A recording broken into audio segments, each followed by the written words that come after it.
अथ श्री हनुमान स्तोत्रम्। नमामि दूतं रामस्य सुखदं च सुरद्रुमं पीनवृत्तमहाबाहुं सर्वशत्रुनिबर्हणं नानारत्नसमायुक्त कुण्डलादिविभूषितं सर्वदाभीष्टदातारं सतां वै दृढमाहवे वासिनं चक्रतीर्थस्य दक्षिणस्थगिरौ सदा तुङ्गाम्भोधितरङ्गस्य वातेन परिशोभिते नानादेशागतः सद्भिः सेव्यमानं नृपोत्तमः धूपदीपादिनैवेद्यः पञ्चखाद्यश्च शक्तितः भजामि श्रीहनुमन्तं हेमकान्तिसमप्रभं व्यासतीर्थयतीन्द्रेण पूजितं प्रणिधानतः त्रिवारं यः पठे नित्यं स्तोत्रं भक्त्या द्विजोत्तमः वाञ्छितं लभतेऽभीष्टं षण्मासाभ्यन्तरे खलु पुत्रार्थी लभते पुत्रं यशोर्थी लभते यशः विद्यार्थी लभते विद्यां धनार्थी लभते धनं सर्वथा मास्तु सन्देहो हरिः साक्षी जगत्पतिः यः करोति यत्र सन्देहं स याति निरयं ध्रुवम्। नमामि दूतं रामस्य सुखदं च सुरद्रुमं पीनवृत्तमहाबाहुं सर्वशत्रुनिबर्हणं नानारत्नसमायुक्त कुण्डलादिविभूषितं सर्वदाभीष्टदातारं सतां वै दृढमाहवे वासिनं चक्रतीर्थस्य दक्षिणस्थगिरौ सदा तुङ्गाम्भोधितरङ्गस्य वातेन परिशोभिते नानादेशागतः सद्भिः सेव्यमानं नृपोत्तमः धूपदीपादिनैवेद्यः पञ्चखाद्यश्च शक्तितः भजामि श्रीहनुमन्तं हेमकान्तिसमप्रभं व्यासतीर्थयतीन्द्रेण पूजितं प्रणिधानतः त्रिवारं यः पठे नित्यं स्तोत्रं भक्त्या द्विजोत्तमः वाञ्छितं लभतेऽभीष्टं षण्मासाभ्यन्तरे खलु पुत्रार्थी लभते पुत्रं यशोर्थी लभते यशः विद्यार्थी लभते विद्यां धनार्थी लभते धनं सर्वथा मास्तु सन्देहो हरिः साक्षी जगत्पतिः यः करोति यत्र सन्देहं स याति निरयं ध्रुवम्। नमामि दूतं रामस्य सुखदं च सुरद्रुमं पीनवृत्तमहाबाहुं सर्वशत्रुनिबर्हणं नानारत्नसमायुक्त कुण्डलादिविभूषितं सर्वदाभीष्टदातारं सतां वै दृढमाहवे वासिनं चक्रतीर्थस्य दक्षिणस्थगिरौ सदा तुङ्गाम्भोधितरङ्गस्य वातेन परिशोभिते नानादेशागतः सद्भिः सेव्यमानं नृपोत्तमः धूपदीपादिनैवेद्यः पञ्चखाद्यश्च शक्तितः भजामि श्रीहनुमन्तं हेमकान्तिसमप्रभं व्यासतीर्थयतीन्द्रेण पूजितं प्रणिधानतः त्रिवारं यः पठे नित्यं स्तोत्रं भक्त्या द्विजोत्तमः वाञ्छितं लभतेऽभीष्टं षण्मासाभ्यन्तरे खलु पुत्रार्थी लभते पुत्रं यशोर्थी लभते यशः विद्यार्थी लभते विद्यां धनार्थी लभते धनं सर्वथा मास्तु संदेहो हरिः साक्षी जगत्पतिः यः करोति यत्र सन्देहं स याति निरयं ध्रुवम् नमामि दूतं रामस्य सुखदं च सुरद्रुमं पीनवृत्तमहाबाहुं सर्वशत्रुनिबर्हणं नानारत्नसमायुक्त कुण्डलादिविभूषितं सर्वदाभीष्टदातारं सतां वै दृढमाहवे वासिनं चक्रतीर्थस्य दक्षिणस्थगिरौ सदा तुङ्गाम्भोधितरङ्गस्य वातेन परिशोभिते नानादेशागतः सद्भिः सेव्यमानं नृपोत्तमः धूपदीपादिनैवेद्यः पञ्चखाद्यश्च शक्तितः भजामि श्रीहनुमन्तं हेमकान्तिसमप्रभं व्यासतीर्थयतीन्द्रेण पूजितं प्रणिधानतः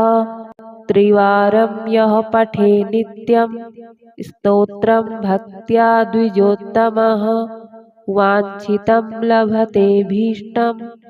षण्मासाभ्यन्तरे खलु पुत्रार्थी लभते पुत्रं यशोर्थी लभते यशः विद्यार्थी लभते विद्यां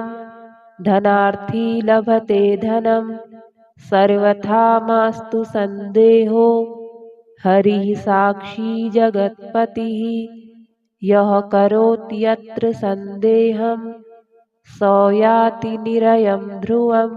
नमामि दूतं रामस्य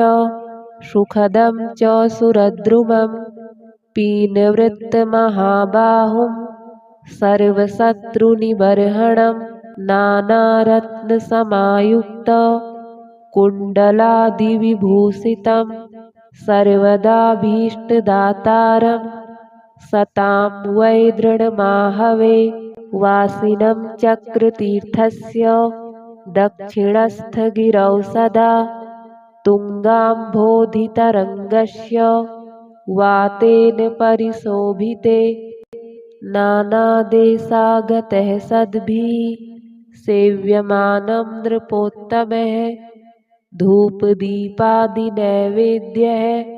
पञ्चखाद्यश्च शक्तितः भजामि श्रीहनुमन्तं हेमकान्तिसमप्रभं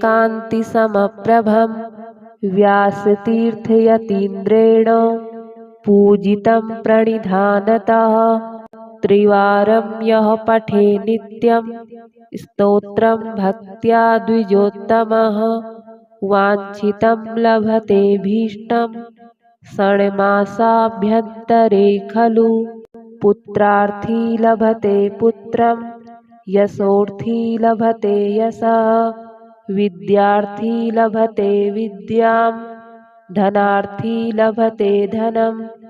सर्वथा मास्तु संदेहो हरिः साक्षी जगत्पतिः यः करोति यत्र सन्देहं स याति निरयं ध्रुवम् नमामि दूतं रामस्य सुखदं च सुरद्रुमं पीनवृत्तमहाबाहुं सर्वशत्रुनिबर्हणं नानारत्नसमायुक्त कुण्डलादिविभूषितं सर्वदाभीष्टदातारं सतां वै दृढमाहवे वासिनं चक्रतीर्थस्य दक्षिणस्थगिरौ सदा तुङ्गाम्भोधितरङ्गस्य वातेन परिशोभिते नानादेशागतः सद्भिः सेव्यमानं नृपोत्तमः धूपदीपादिनैवेद्यः पञ्चखाद्यश्च शक्तितः भजामि श्रीहनुमन्तं हेमकान्तिसमप्रभं व्यासतीर्थयतीन्द्रेण पूजितं प्रणिधानतः त्रिवारं यः पठे नित्यं स्तोत्रं भक्त्या द्विजोत्तमः वाञ्छितं लभतेऽभीष्टं षण्मासाभ्यन्तरे खलु पुत्रार्थी लभते पुत्रं यशोर्थी लभते यशः विद्यार्थी लभते विद्यां धनार्थी लभते धनं सर्वथा मास्तु सन्देहो हरिः साक्षी जगत्पतिः यः करोति यत्र सन्देहं स याति निरयं ध्रुवम् नमामि दूतं रामस्य सुखदं च सुरद्रुमं पीनवृत्तमहाबाहुं सर्वशत्रुनिबर्हणं नानारत्नसमायुक्त कुण्डलादिविभूषितं सर्वदाभीष्टदातारं सतां वै दृढमाहवे वासिनं चक्रतीर्थस्य दक्षिणस्थगिरौ सदा तुङ्गाम्भोधितरङ्गस्य वातेन परिशोभिते नानादेशागतः सद्भिः सेव्यमानं नृपोत्तमः धूपदीपादिनैवेद्यः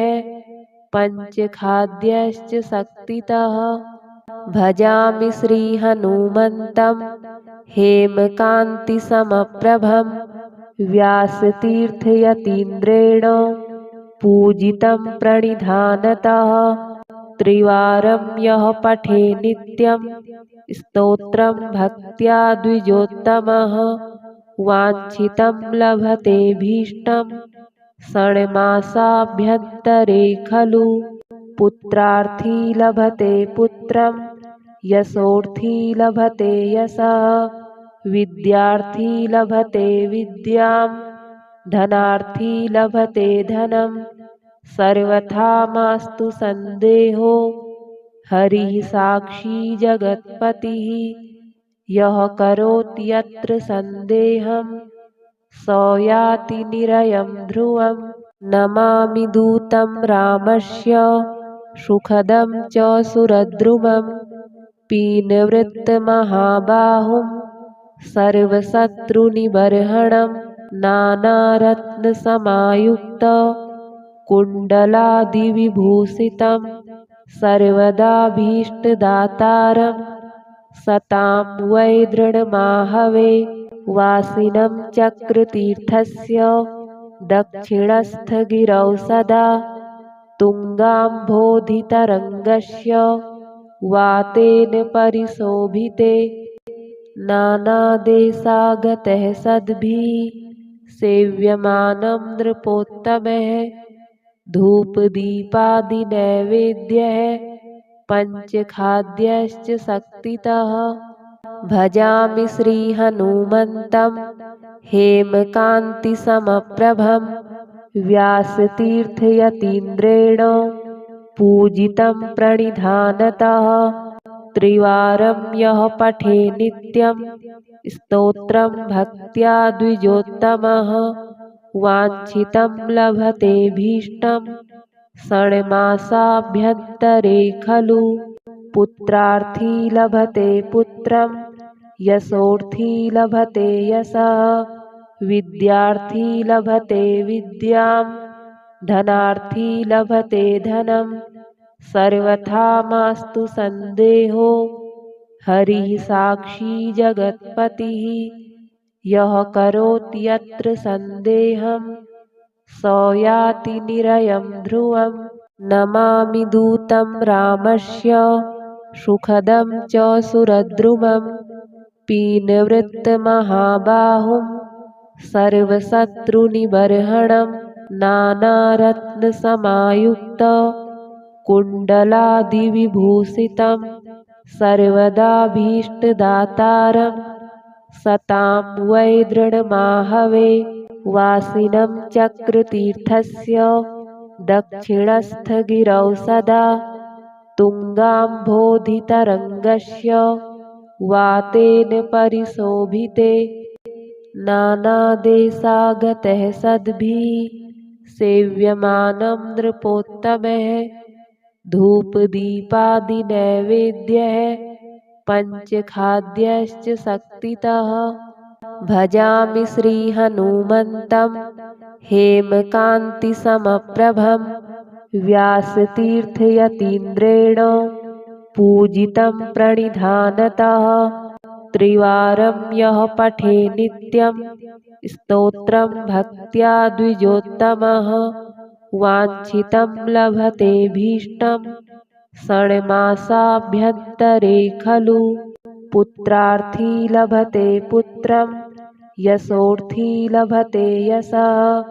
विद्यार्थी लभते विद्यां धनार्थी लभते धनं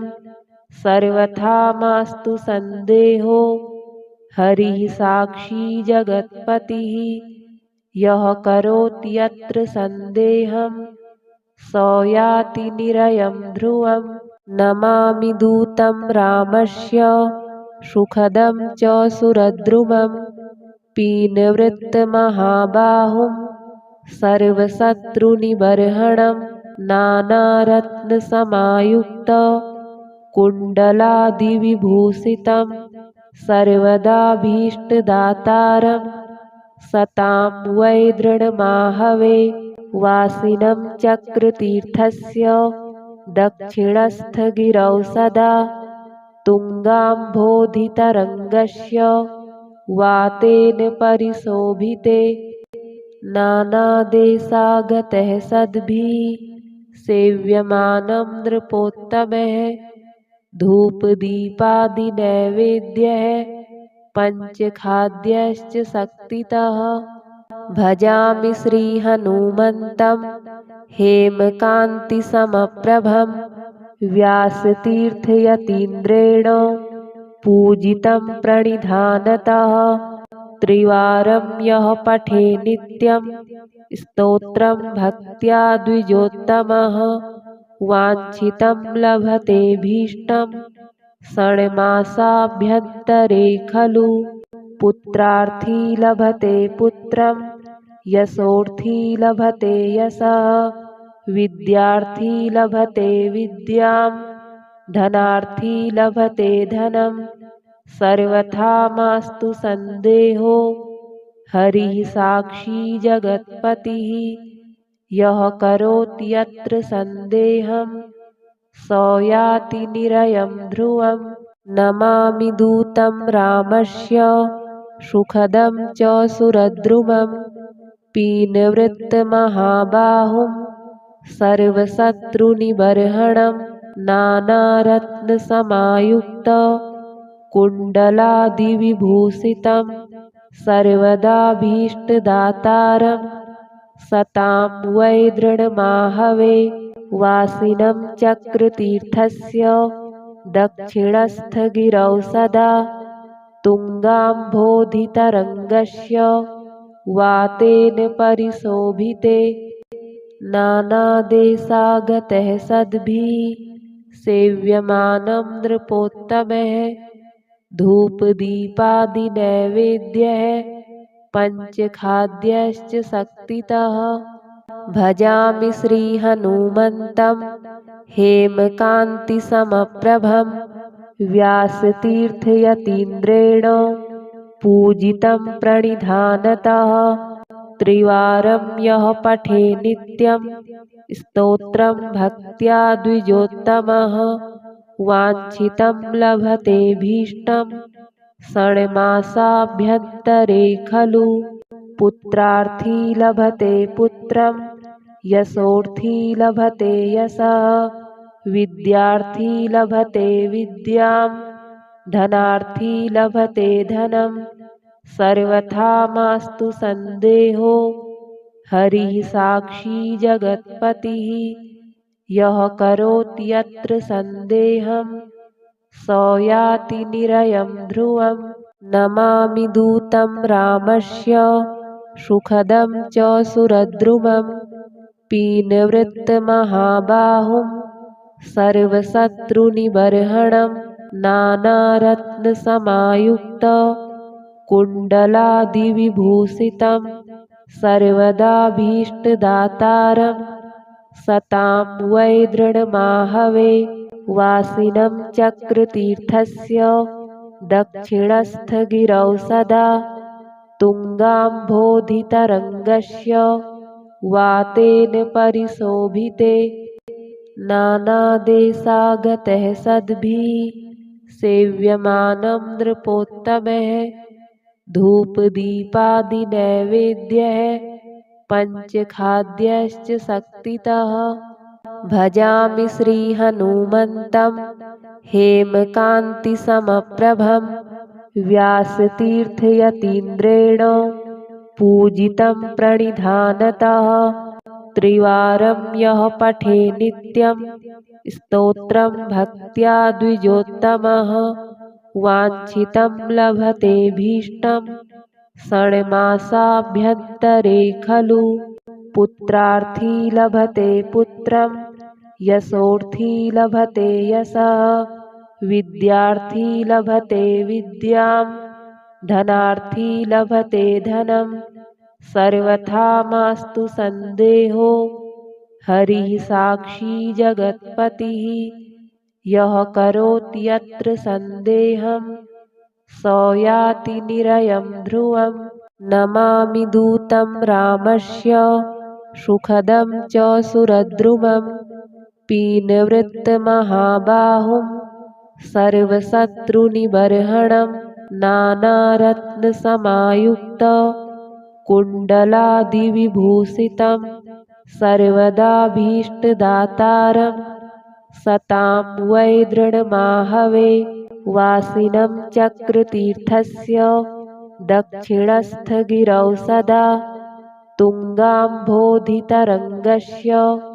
वातेन परिशोभिते नानादेशागतः सद्भिः सेव्यमानं नृपोत्तमः धूपदीपादिनैवेद्यः पञ्चखाद्यश्च शक्तितः भजामि श्रीहनुमन्तं हेमकान्तिसमप्रभं व्यासतीर्थयतीन्द्रेण पूजितं प्रणिधानतः त्रिवारं यः पठे नित्यं स्तोत्रं भक्त्या द्विजोत्तमः वाञ्छितं लभतेऽभीष्टं षण्मासाभ्यन्तरे खलु पुत्रार्थी लभते पुत्रं यशोर्थी लभते यशः विद्यार्थी लभते विद्यां धनार्थी लभते धनं सर्वथा मास्तु सन्देहो हरिः साक्षी जगत्पतिः यः करोति यत्र सन्देहं स याति निरयं ध्रुवम् नमामि दूतं रामस्य सुखदं च सुरद्रुमं पीनवृत्तमहाबाहुं सर्वशत्रुनिबर्हणं नानारत्नसमायुक्त कुण्डलादिविभूषितं सर्वदाभीष्टदातारं सतां वै दृढमाहवे वासिनं चक्रतीर्थस्य दक्षिणस्थगिरौ सदा तुङ्गाम्भोधितरङ्गस्य वातेन परिशोभिते नानादेशागतः सद्भिः सेव्यमानं नृपोत्तमः धूपदीपादिनैवेद्यः पञ्चखाद्यश्च शक्तितः भजामि श्रीहनुमन्तं हेमकान्तिसमप्रभं व्यासतीर्थयतीन्द्रेण पूजितं प्रणिधानतः त्रिवारं यः पठे नित्यं स्तोत्रं भक्त्या द्विजोत्तमः वाञ्छितं लभतेऽभीष्टं षण्मासाभ्यन्तरे खलु पुत्रार्थी लभते पुत्रं यशोर्थी लभते यशः विद्यार्थी लभते विद्यां धनार्थी लभते धनं सर्वथा मास्तु सन्देहो हरिः साक्षी जगत्पतिः। यः करोति यत्र सन्देहं स याति निरयं ध्रुवम्। नमामि दूतं रामस्य सुखदं च सुरद्रुमं पीनवृत्तमहाबाहुं सर्वशत्रुनिबर्हणं नानारत्नसमायुक्त कुण्डलादिविभूषितं सर्वदाभीष्टदातारं सतां वै दृढमाहवे वासिनं चक्रतीर्थस्य दक्षिणस्थगिरौ सदा तुङ्गाम्भोधितरङ्गस्य वातेन परिशोभिते नानादेशागतः सद्भिः सेव्यमानं नृपोत्तमः धूपदीपादिनैवेद्यः पञ्चखाद्यश्च शक्तितः। भजामि श्रीहनुमन्तं हेमकान्तिसमप्रभं व्यासतीर्थयतीन्द्रेण पूजितं प्रणिधानतः। त्रिवारं यः पठे नित्यं स्तोत्रं भक्त्या द्विजोत्तमः वाञ्छितं लभतेऽभीष्टं षण्मासाभ्यन्तरे खलु। पुत्रार्थी लभते पुत्रं यशोर्थी लभते यशः विद्यार्थी लभते विद्यां धनार्थी लभते धनं। सर्वथा मास्तु सन्देहो हरिः साक्षी जगत्पतिः। यः करोति यत्र सन्देहं स याति निरयं ध्रुवम्। नमामि दूतं रामस्य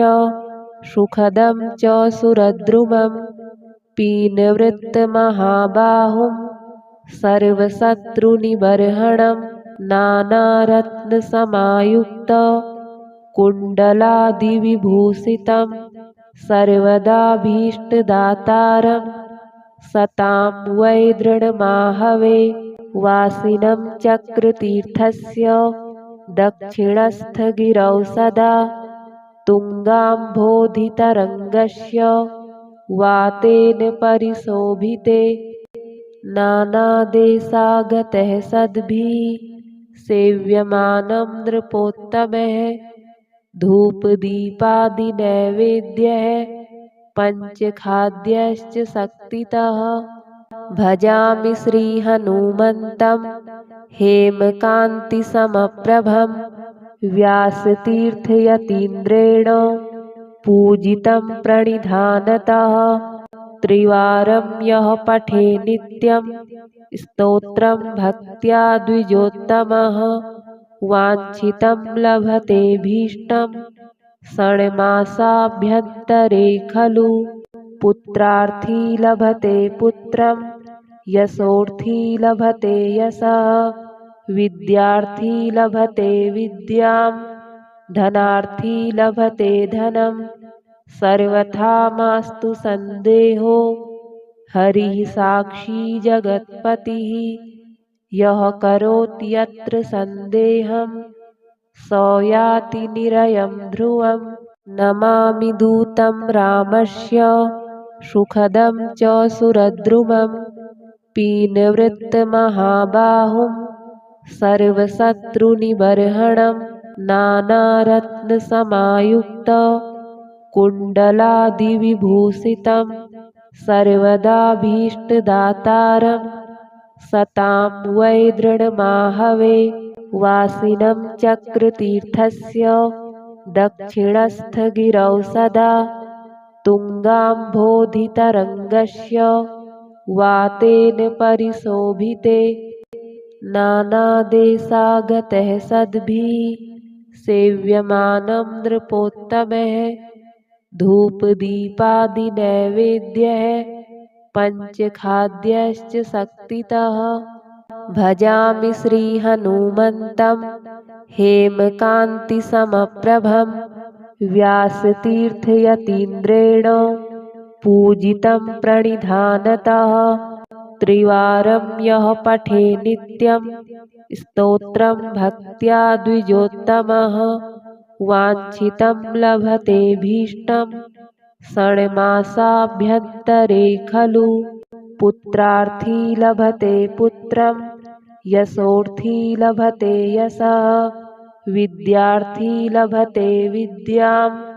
धनार्थी लभते धनं।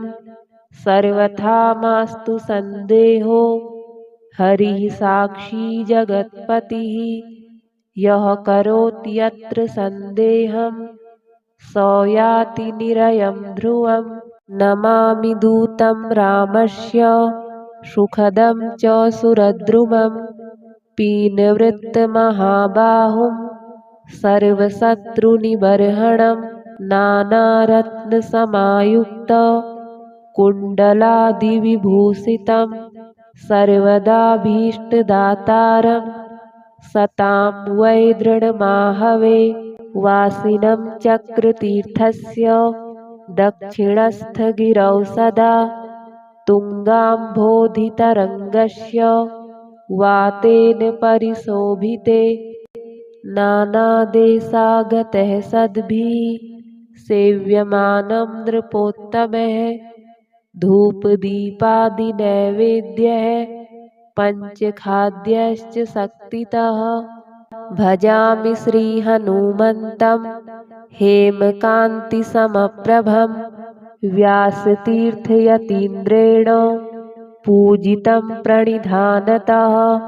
त्रिवारं यः पठे नित्यं स्तोत्रं भक्त्या द्विजोत्तमः वाञ्छितं लभतेऽभीष्टं षण्मासाभ्यन्तरे खलु। पुत्रार्थी लभते पुत्रं यशोर्थी लभते यशः विद्यार्थी लभते विद्यां धनार्थी लभते धनं। सर्वथा मास्तु संदेहो हरिः साक्षी जगत्पतिः। यः करोति यत्र संदेहं स याति निरयं ध्रुवम्। नमामि दूतं रामस्य सुखदं च सुरद्रुमं पीनवृत्तमहाबाहुं सर्वशत्रुनिबर्हणं नानारत्नसमायुक्त कुण्डलादिविभूषितं सर्वदाभीष्टदातारं सतां वै दृढमाहवे। वासिनं चक्रतीर्थस्य दक्षिणस्थगिरौ सदा तुङ्गाम्भोधितरङ्गस्य वातेन परिशोभिते। नानादेशागतः सद्भिः सेव्यमानं नृपोत्तमः धूपदीपादिनैवेद्यः पञ्चखाद्यश्च शक्तितः। भजामि श्रीहनुमन्तं हेमकान्तिसमप्रभं व्यासतीर्थयतीन्द्रेण पूजितं प्रणिधानतः। त्रिवारं यः पठे नित्यं स्तोत्रं भक्त्या द्विजोत्तमः वाञ्छितं लभतेऽभीष्टं षण्मासाभ्यन्तरे खलु। पुत्रार्थी लभते पुत्रं यशोर्थी लभते यशः विद्यार्थी लभते विद्यां धनार्थी लभते धनं। सर्वथा मास्तु संदेहो हरिः साक्षी जगत्पतिः। यः करोति यत्र संदेहं स याति निरयं ध्रुवम्। नमामि दूतं रामस्य सुखदं च सुरद्रुमं पीनवृत्तमहाबाहुं सर्वशत्रुनिबर्हणं नानारत्नसमायुक्त कुण्डलादिविभूषितं सर्वदाभीष्टदातारं सतां वै दृढमाहवे। वासिनं चक्रतीर्थस्य दक्षिणस्थगिरौ सदा तुङ्गाम्भोधितरङ्गस्य वातेन परिशोभिते। नानादेशागतः सद्भिः सेव्यमानं नृपोत्तमः धूपदीपादिनैवेद्यः पञ्चखाद्यश्च शक्तितः भजामि श्रीहनुमन्तं हेमकान्तिसमप्रभं व्यासतीर्थयतीन्द्रेण पूजितं प्रणिधानतः त्रिवारं यः पठे नित्यं स्तोत्रं भक्त्या द्विजोत्तमः वाञ्छितं लभतेऽभीष्टं षण्मासाभ्यन्तरे खलु पुत्रार्थी लभते पुत्रं यशोर्थी लभते यशः विद्यार्थी लभते विद्यां धनार्थी लभते धनं सर्वथा मास्तु सन्देहो हरिः साक्षी जगत्पतिः यः करोति यत्र सन्देहं स याति निरयं ध्रुवम् नमामि दूतं रामस्य सुखदं च सुरद्रुमं पीनवृत्तमहाबाहुं सर्वशत्रुनिबर्हणं नानारत्नसमायुक्त कुण्डलादिविभूषितं सर्वदाभीष्टदातारं सतां वै दृढमाहवे वासिनं चक्रतीर्थस्य दक्षिणस्थगिरौ सदा तुङ्गाम्भोधितरङ्गस्य वातेन परिशोभिते नानादेशागतः सद्भिः सेव्यमानं नृपोत्तमः धूपदीपादिनैवेद्यः